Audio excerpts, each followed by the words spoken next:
Baik, pertanyaan berikutnya Ustaz, bahwa Ustadz mengatakan bahwa kesolehan anak itu adalah refleksi cerminan kesolehan orang tua. Lalu bagaimana dengan faktor lingkungan yang turut mempengaruhinya, karena anak tidak akan 24 jam dalam pengawasan orang tua? Sejauh mana tanggung jawab orang tua di hadapan Allah Subhanahu wa taala? Lingkungan itu sangat mempengaruhi juga. Rasul juga yang menyampaikan. Quran bahkan sudah menyampaikan. Quran itu menyampaikan salah berteman masuk neraka. Nanti ibu bisa buka dalam surat Al-Furqan. Surat Al-Furqan. Nanti ibu bisa membukanya ayat 25. Wa yawma ya'addu dhalimu ala yadayhi yaqulu ya laitani takhadtu ma'ar.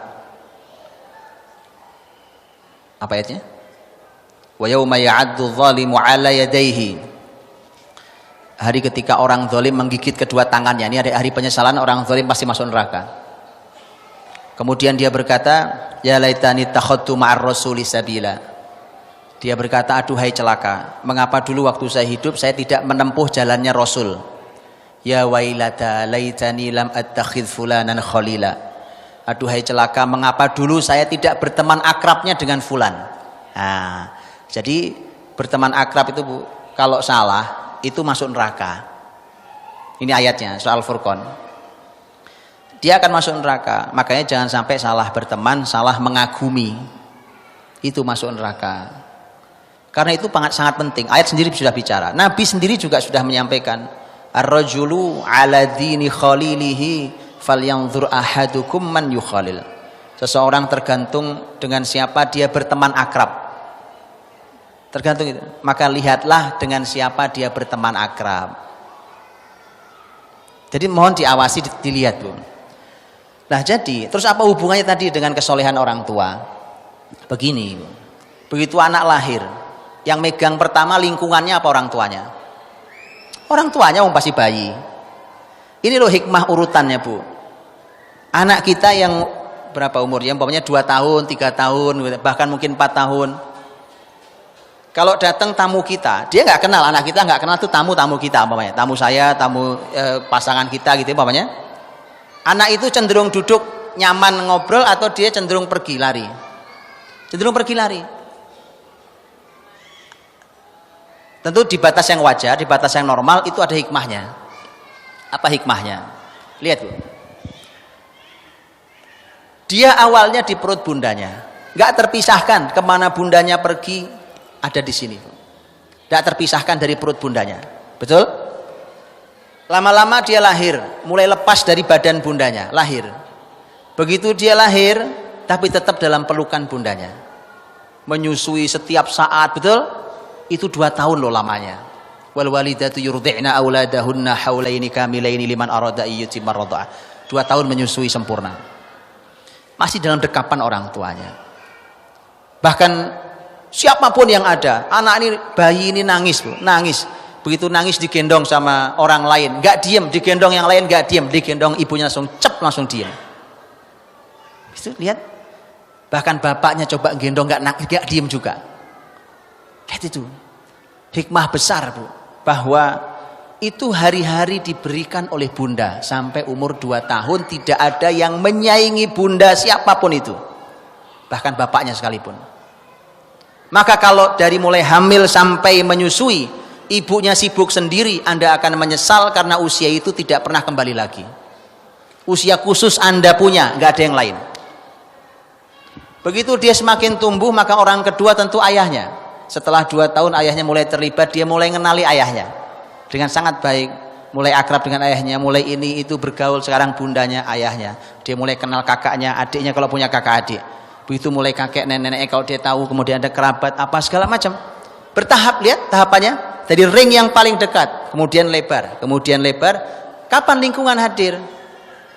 Lihat lingkungan hadir kapan? Lingkungan hadir di mereka anak-anak, gampang ukurannya. Anak-anak kalau Anda ajak pergi, kemudian dia bilang aku punya acara sama teman-teman mah, itu lingkungan mulai hadir dalam dirinya, dan itu tidak salah, karena manusia itu makhluk sosial. Makhluk sosial itu akan hadir sempurna saat dia balik usianya. Nah menjelang balik itu dia sudah mulai Makanya sudah mulai tidak bisa diajak. Padahal sebelum itu orang nggak diajak saja dia pengen ikut. Ditinggal dia nangis. Betul kan? Itu karena memang itu memang usia Anda. Allah kasih, ini loh wahai orang tua. Nggak ada orang lain yang bisa senyaman bagi anak itu kecuali dirimu, wahai orang tua. Tapi makin ke sana menjelang usia balik, anak akan mulai kenal lingkungannya dan itu juga tidak salah, asal tidak salah lingkungannya. Nah, apa kesimpulannya? Kesimpulannya, usia dari mulai hamil sampai menjelang dia mengenal lingkungan, itu usia orang tua, mohon maksimalkan di usia itu. Karena begitu maksimal di orang tua, anak ada modal ilmu, ada pegangan, ada tempat kembali. Kenapa anak-anak rusak oleh lingkungannya? Karena dia tidak punya kenangan dengan orang tuanya. Dia tidak punya tempat kembali kalau ada masalahnya. Akhirnya semua curhatnya ke teman. Dan anak lebih nyaman dengan temannya. Iya, enakan sama kamu ngobrolnya. Bapakku diem aja, diajak ngomong. Ibuku cerewetnya minta ampun. Kenyamanan itu loh, Pak. Itu maksimal di sana. Sebelum dia mengenal lingkungannya. Nah, itu modal yang kuat sekali. Ya, bahwa ini ketika anak sudah punya pegangan yang kuat dengan keluarganya, maka itu ada modal, ada ilmu, ada kesolehan, ada keteladanan, dan tadi ada tempat kembali ketika ada masalah. Baru kemudian masuk lingkungan, gitu. Nah, kalau sudah lingkungan jadi makhluk sosial, dia akan berkiprah di lingkungannya, begitu urutannya. Nah, gagal di pondasi akan rumit di jalan berikutnya, ya. Nah, saya tahu ada yang lihat wajah-wajah kan, saya tahu, wah ini udah kelewat nih Pak, umur anak udah lewat. Ya nanti kita ngomong lah kapan-kapan ya kan. Lanjut Ustaz, masih banyak itu masalahnya. Baik Ustaz, ini kemungkinan pertanyaan terakhir kita Ustaz. Ada pertanyaan. Assalamualaikum warahmatullahi wabarakatuh. Pak, anak saya sudah menikah selama 2 tahun tapi belum punya anak aja. Apa wirid atau bacaan Quran yang harus dibaca agar bisa segera mendapatkan keturunan? Terima kasih. Baik. Tadi yang sebagian sudah saya sampaikan ya, taruhan sama Allah sudah ya. Jadi seakan waktu minta doanya kayak Nabi Zakaria doa tadi Bu. Ya, doanya kayak taruhan. Ya Allah, pokoknya ini kalau kau beri anak jadi anak soleh tuh anak. Anak soleh itu berarti saya akan berjuang dengan pasangan saya berjibaku luar biasa untuk menjadikan dia anak soleh. Terus yang kedua, taruhannya bukan anak itu bukan dan usaha saya, tapi taruhannya ya Allah berikan saya generasi pengganti atas kesolehan dan kebaikan saya. Siapa yang melanjutkan kebaikan saya lah? Gak pantas ngomong gitu kalau bapak ibunya nggak baik. Paham ya? Itu taruhan, cara taruhan sama Allah begitu. Nanti taruhan itu nanti masih ada poin berikutnya. Lihat poin berikutnya. Tadi taruhan sudah saya jelaskan. Nabiullah Zakaria itu berdoanya luar biasa. Nanti buka surat Al-Kahfi dari mulai ayat 1, silakan dipahami baik-baik. Kaf ha ya ain sad dzikru rahmati rabbika 'abdahu Zakaria. Idnada rabbahu nidaan khafiyya. Nah, nidaan khafiyya itu artinya adalah ketika Zakaria berdoa kepada Allah dalam keadaan sunyi. Sunyi itu ada 2 makna menurut ahli tafsir. Satu, sunyi kalimatnya, artinya kalimatnya tidak tinggi tapi dia mengeluarkan kalimatnya tapi kalimat yang direndahkan. Yang kedua, sunyi maknanya adalah sunyi di malam hari. Berarti waktu tahajud. Nidaan khafiyya. Ya. Nah, kalau sudah begitu, lihat doanya Nabi Zakaria. Doa Nabi Zakaria tidak langsung minta, tapi ngeluh dulu sama Allah. Ngadu, mengeluh. Allah suka kalau ada hambanya merintih, mengeluh, mengadu di hadapannya. Ya, tadi Zakaria mengatakan dzikru rahmati rabbika 'abdahu Zakaria idnada rabbahu nidaan khafiyya qala rabbi inni wahana al-'azmu minni washta'ala ar-ra'su syaiba wa lam akum bidu'aika rabbi syaqiyya. Isinya 2 Bu. 1 keluhan, 2 pujian untuk Allah. 1 ngeluh sama Allah, yang kedua muji pada Allah sebelum minta. Ngeluhnya adalah ya Allah, saya ini sudah rapuh tulangnya, sudah putih kepala saya. Silakan ngeluh. Kalau Anda punya keluhan lain silakan ngeluh sama Allah tentang anak. Dan saya tidak pernah kecewa ketika berdoa kepadamu. Itu pujian untuk Allah. Engkau selalu dengar doaku. Wa inni khiftul mawaliya min warai wa kanat imraati aqira. Nah, sampai di sini belum ada doanya. Aku ini ya Allah kok takut tentang generasi pelanjutku. Tapi istriku mandul ya Allah. Sudah enggak mungkin melahirkan. Ini semua keluhan. Ngadu. Paham ya?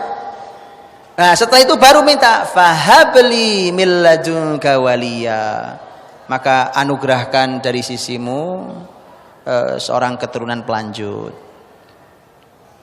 Itu mintanya. Kemudian resep Nabi Nuh alaihissalam.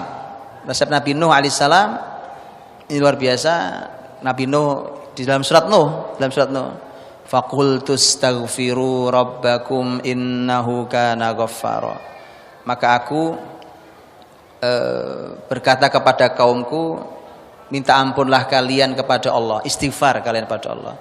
Innahu kana ghaffara, karena Dia Allah Maha Pengampun. Yursilis samaa 'alaikum midrara, karena Allah lah yang mengirimkan hujan dari langit. Wa yumdidukum bi amwalin wa banina wa yaj'al lakum jannatin wa yaj'al lakum anhara. Nanti Allah akan berikan pada kalian dalam jumlah yang banyak harta, anak. Anak itu hasil istighfar. Hasil istighfar. Saya kasih satu lagi resepnya, saya cek suratnya.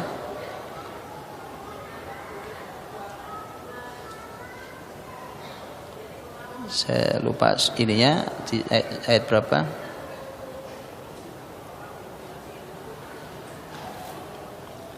Ayat 90 dari surat Al-Anbiya. Ya, ini juga resepnya Nabi Zakaria untuk yang ingin punya keturunan. Ayat 90, karena Nabi Zakaria ayat 89 tadi yang saya sampaikan, Rabbila tadharni farda. Ya Allah, jangan kau biarkan aku sendirian. Ayat 90-nya Allah kabulkan, fastajabna lah, maka kami kabulkan untuk Zakaria. Wa wahabna lahu Yahya, dan kami berikan kepada Zakaria Yahya, anaknya. Jadi dia punya anak. Wa aslahna lahu zauja, dan kami perbaiki pasangannya. Nah, ini ahli tafsir berbeda-beda tentang memahami ini, tapi perbaiki pasangan. Apa saja diperbaiki pasangan, Bu? Termasuk umpamanya kalau ada masalah kesehatan. Ya, perbaiki. Kalau ada masalah kesehatan, silakan diperbaiki.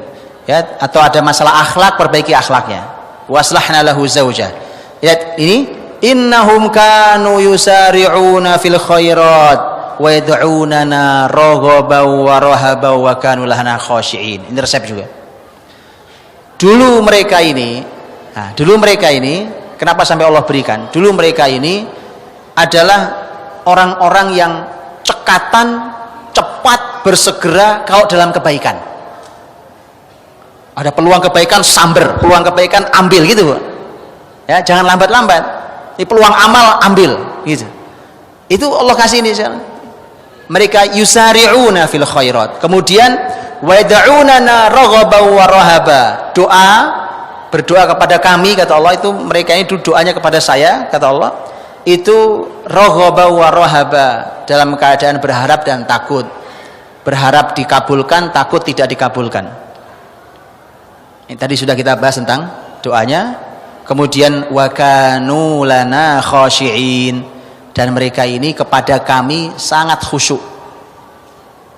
Khusyuk itu tunduk, Bu. Jadi sama Allah yang tunduk, karena Allah yang ngasih semua, termasuk ngasih anak.